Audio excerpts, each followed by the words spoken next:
Please welcome with me on stage Susanne Hagen-Kodriger, Brigitte Molineaux, and Arnaud Passini.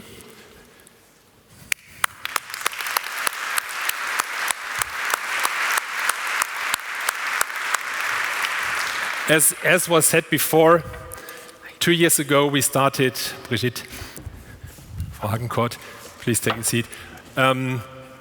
It was here that the collaboration between North Rhine-Westphalia and Flanders was signed, and we'd like to talk about what has happened in the meantime. And I'm very privileged and pleased to welcome 3 senior representatives. To my right, to your left, Brigitte Molineaux. She is actually a lawyer, but a circular economy expert. She is managing Circular Flanders and advising OVAM, the Flemish Waste Agency. Then we have Arnaud Passini. Arnaud is a senior circular economy advisor from the Ministry of Infrastructure and Water Management in the Netherlands. And Arnaud, you have been a very active driver of the Netherlands coming on board here. Thank you very much for that.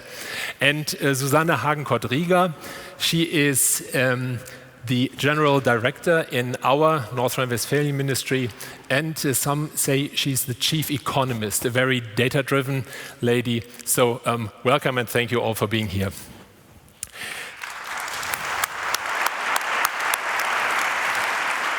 I would like to kick it off with a question, and please, short answers focusing on what's really important.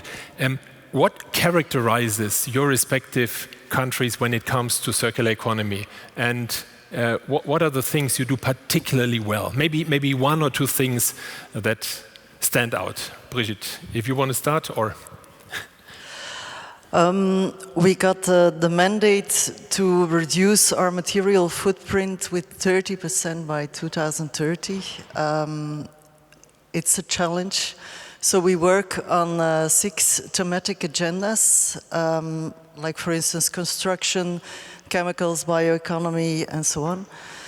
But our real strength is the public-private partnership, because you need to have this systemic approach in order to get results. We need our government agencies, we need our businesses, our sector federations who are also present here today in this room. We need our researchers and the financial sector, and last but not least, also the people who can work in society, our local governments and our NGOs. So we have all of them in our partnership, and that is vital. Another thing that I'm really proud of is that we managed to create a CE monitor with more than 100 indicators to make sure that we measure if we are going in the right direction. I can assure you that the path is still long. Although we do hundreds of experiments, we try to scale up the most interesting good practices, but there's still a lot of work. Public-private partnerships and monitoring, something we look forward to learn from. Thank you very much. Arnaud. Oh. Yes, the Netherlands has a long history already for circular economy policies, which has broad political support in the Netherlands. So in 2016, we had our first national program on circular economy. And that was typically something which helped us to create awareness in society, in local communities to the industry.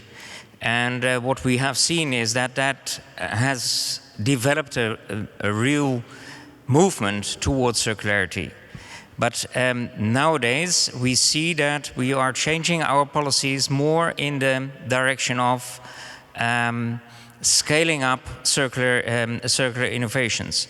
How we have to think bigger, and that's why it's very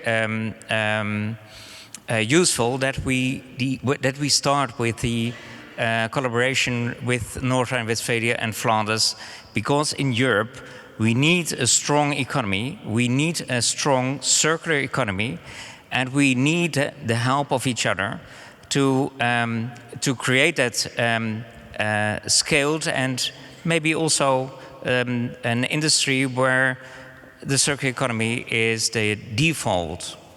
I think that's our inspiration to take the step forward to work closely together with you and North Rhine-Westphalia and Flanders as well. Wonderful. Thank you so much for coming on board here. And Frau Hagen-Kottryger. Yes, thank you. I can underline what Anout just said. In North Rhine-Westphalia, we are convinced that the circular economy will drive job creation, will drive sustainable growth, will drive industrial resilience, and therefore we are building a clear pathway that links environmental goals with economic power.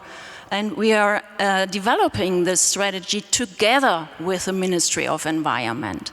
Our main focus is on growing new business models and products that keep materials in use as long as possible. So for us, circular economy is both a smart business choice and an environmental necessity, and expanding recycling capacities for raw materials, critical raw materials, such as rare earths, is a top priority to us in an international situation which is really challenging.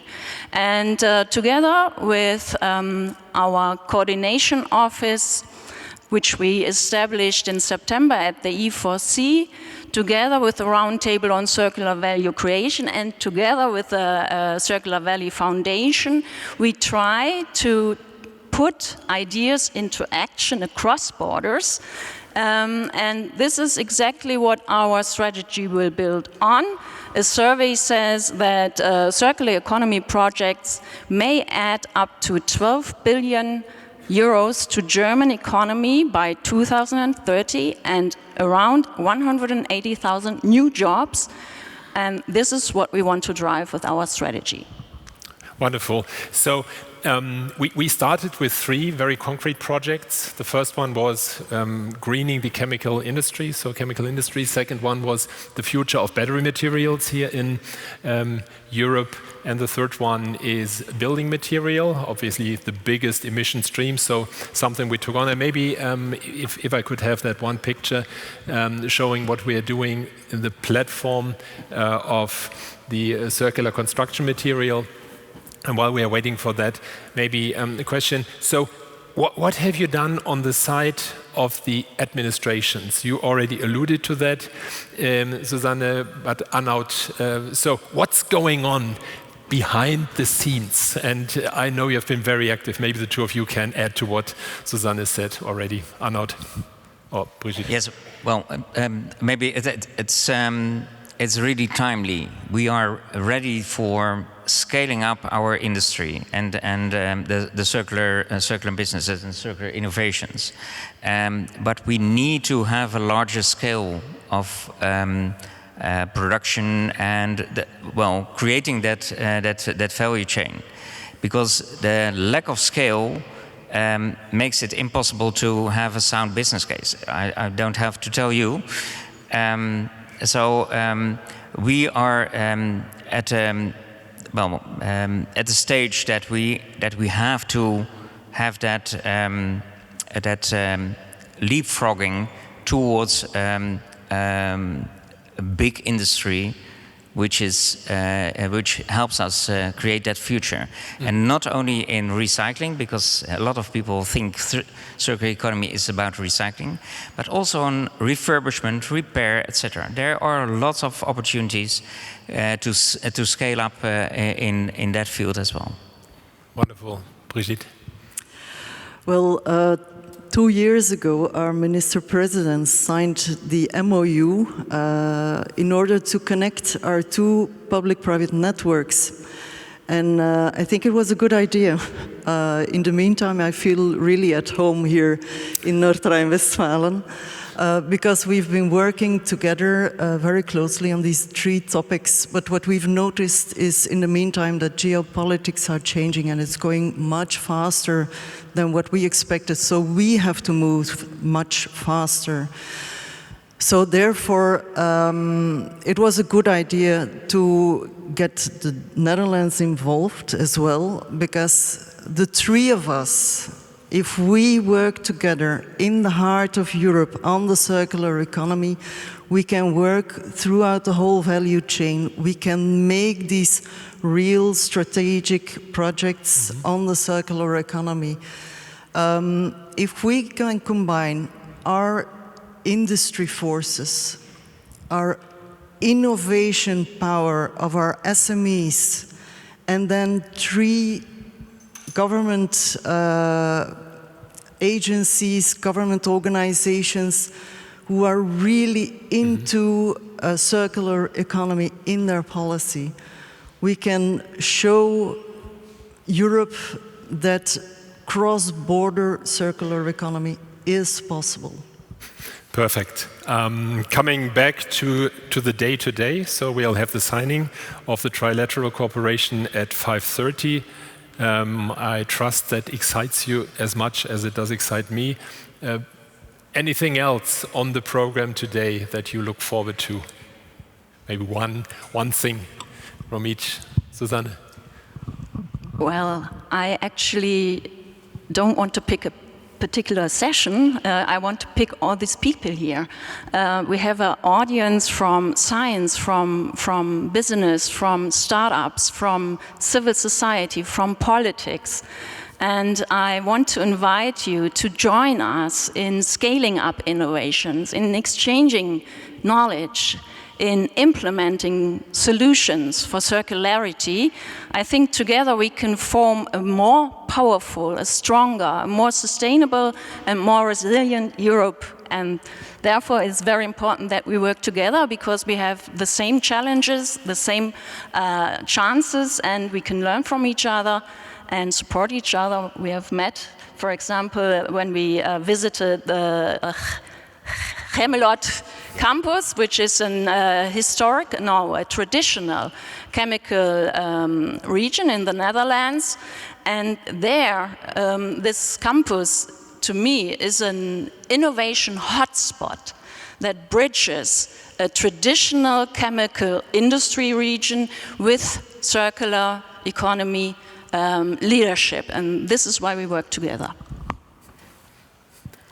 Yes, and what strikes me, because there are several sectors and themes which are really challenging. If we see in our region, we have a lot of problems with our housing, our infrastructure, especially because of also the military threats. We have to make our infrastructure resilient. So that's one example where I see the opportunity to introduce the circular solutions into our challenges in our region. I think this is the right time to act now and to act at scale. We are acting today. What are you looking for, Brigitte? I hope that today we can come to concrete projects to work together. And especially, I have some meetings on circular construction, and I'm looking forward to meet my friends in the meantime there from the Netherlands and North Rhine-Westphalia to find these good strategic projects where we can learn from each other and maybe start to do projects cross-border. Perfect. Meeting friends, learning from each other. Thank you so much and have a good day.